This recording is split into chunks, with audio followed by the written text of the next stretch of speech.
बिहार के बच्चे पढ़ेंगे तब बिहार बढ़ेगा, ऐसा दावा करने वाले बिहार के मुख्यमंत्री साहब और बिहार के तमाम मंत्री लोग इस बात से शायद अनभिज्ञ हैं कि 94,000 शिक्षकों की बहाली पिछले लगभग 3 साल से नहीं हो रही है।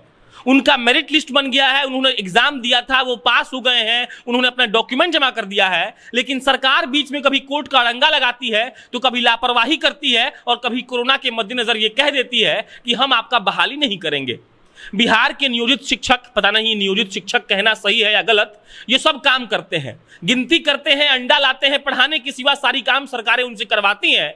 और जो बच्चे टीईटी का एग्जाम देकर पास हुए हैं वो 3 साल से रोड पर आकर आंदोलन कर रहे हैं और अब तक उनका ये शेड्यूल नहीं निकला है कि उनका डॉक्यूमेंट का वेरिफिकेशन कब होगा। जब कोर्ट में मामला फंसा था ब्लाइंड फेडरेशन वालों का, तब सरकार कह रही थी कि हम बता देंगे इस केस के बीत जाने के बाद। अब वो केस बीत गया, कोर्ट का ऑर्डर आ गया और 24 जून तक वो लोग फॉर्म डाल भी रहे हैं, लेकिन जिन 94,000 शिक्षक अभ्यर्थियों का मेरिट लिस्ट बन चुका है, वो अपना डॉक्यूमेंट जमा कर चुके हैं, उनके लिए सरकार कोई शेड्यूल क्यों नहीं निकाल रही है, यहां ये सवाल खड़ा होता है।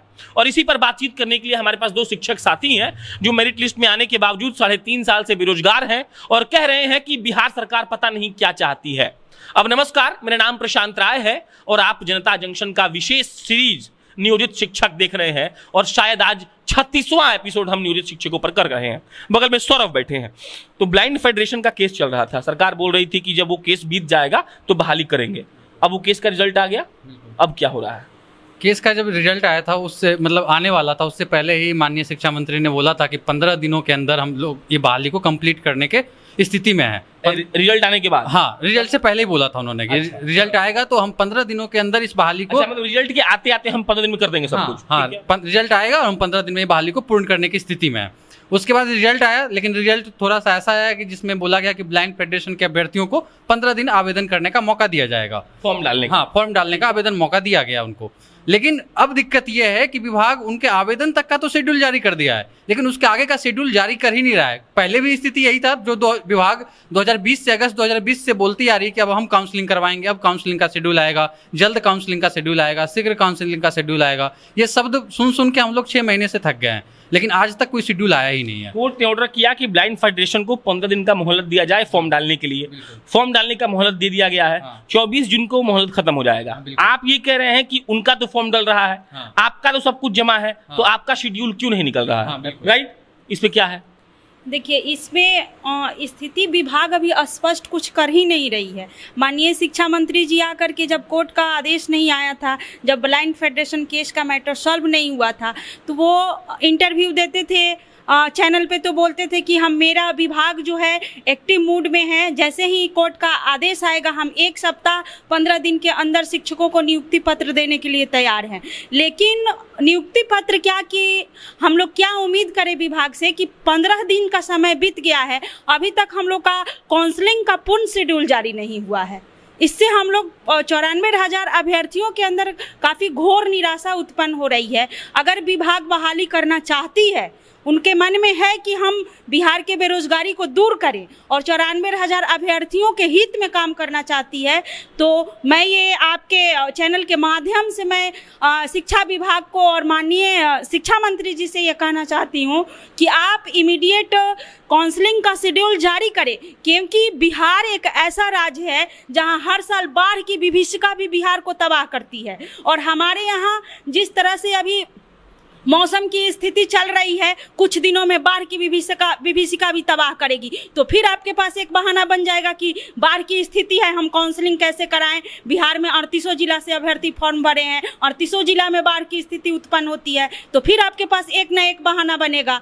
तो मैं ये चाहती हूँ, उनसे यही मेरी आग्रह है कि आप अगर सोच रहे हैं कि बिहार की बेरोजगारी दूर हो, बिहार में बिहार के स्कूलों में अच्छे शिक्षक जाएं, अच्छे बिहार के विद्यार्थियों को अच्छे शिक्षक मिले, तो आप इमीडिएट इस बहाली को पूर्ण कीजिए। और अब आपके पास कोई बहाना नहीं है, ना कोर्ट का बहाना है, ना कोई कचहरी का बहाना है। जितना भी बहाना था आपने बहाना बना करके इस मैटर को आपने टालते गए, लेकिन अब तो सारा मैटर कोर्ट कचहरी का सॉल्व हो गया है। अब आपके पास क्या बहाना है जो इस तरह की स्थिति हम लोग के सामने उत्पन्न किए हुए हैं?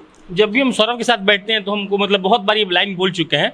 तो पहली बार जब सौरभ हमको कुछ लिख कर भेजे थे, बोलते कि लंदन में अगर बम फूट जाएगा तो बिहार सरकार अपना बहाली रोक देगी। अभी भी यही है। बिल्कुल, डर तो यही लग रहा है कि बाढ़ आने वाला है। हम लोग को ये डर लग रहा है कि जैसे ही बाढ़ आएगा, बाढ़ का सूचना शिक्षा विभाग को जाएगा तो वो कुछ नहीं करेगा, सबसे पहले बोलेगा भाई बहाली को रोको, ये सबसे पहला काम यही बहाली करेगा। ठीक नहीं। हाँ, ये बहाली ठीक इसमें नहीं। विडंबना ये है सौरभ कि कम्युनिटी किचन जो बाढ़ में चलता है वहाँ ड्यूटी शिक्षक करते हैं, पता ही होगा। हाँ बिल्कुल भैया, वहाँ पे शिक्षक की ड्यूटी लगेगी, सब काम शिक्षक से करवाएंगे, लेकिन शिक्षकों की बहाली नहीं करेंगे। और आपको याद भी होगा भैया, इस कोरोना काल में कितने शिक्षकों की डेथ हुई, शिक्षक अभ्यर्थियों की डेथ हुई, कितने सारे हमारे साथी अब हमारे बीच में नहीं रहे। तो पता नहीं इस विभाग को ये दर्द दिखता क्यों नहीं है उनको हर एक बार, क्योंकि बिहार की स्थिति ऐसी है और पता नहीं इनका जो सिस्टम भी ऐसा है कि जैसे ये कुछ काम करते हैं कोई ना कोई बहाना आ जाता है, और जैसे ही बहाना आता है तो सबसे पहले उस बहाना से निपटने के बजाय काम करते हैं कि नियोजन रोक देते हैं।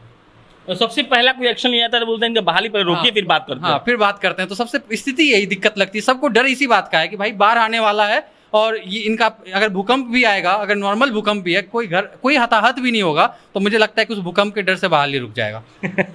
अच्छा, सुने कि भूख हड़ताल पे आप लोग बैठे थे और ट्विटर पे बहुत ट्रेंड भी हुआ अभी 1-2 दिन पहले। हाँ, अभी हम लोग का कल जो है ट्विटर पर ट्रेंडिंग था एक दिवसीय भूख हड़ताल के साथ।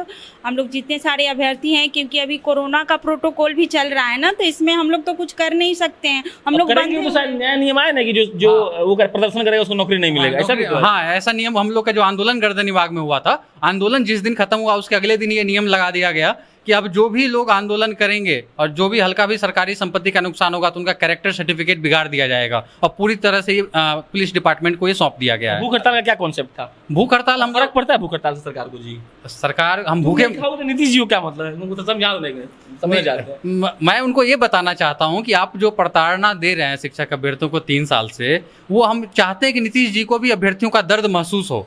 जो दर्द हम लोग बंद कमरे में महसूस करते हैं वो खुले प्लेटफॉर्म पे जब हम लोग प्रदर्शित किए तो हो सकता है कि नीतीश जी का दिल फिसले। हाँ। क्या आपको लगता है भूख हड़ताल से कुछ फर्क पड़ता है? देखिए, भूख हड़ताल से क्या फर्क पड़ेगा, नीतीश जी को कुछ फर्क पड़ने वाला नहीं है, लेकिन जमीनी हकीकत पे ये हम लोग दिखाना चाहते हैं कि हमारे माननीय नीतीश कुमार जी जो इतना बड़ा बड़ा दावा करते हैं कि बिहार में हम विकास पुरुष कहलाते हैं, तो जमीनी हकीकत पर विकास पुरुष को देखा जाए कि विकास पुरुष यहाँ के अभ्यर्थियों के साथ क्या स्थिति बनाकर रखे हुए हैं और किस तरह की विकास है, जहाँ बिहार के अभ्यर्थी बेरोजगार सड़क पे घूम रहे हैं और दर दर भटक रहे हैं।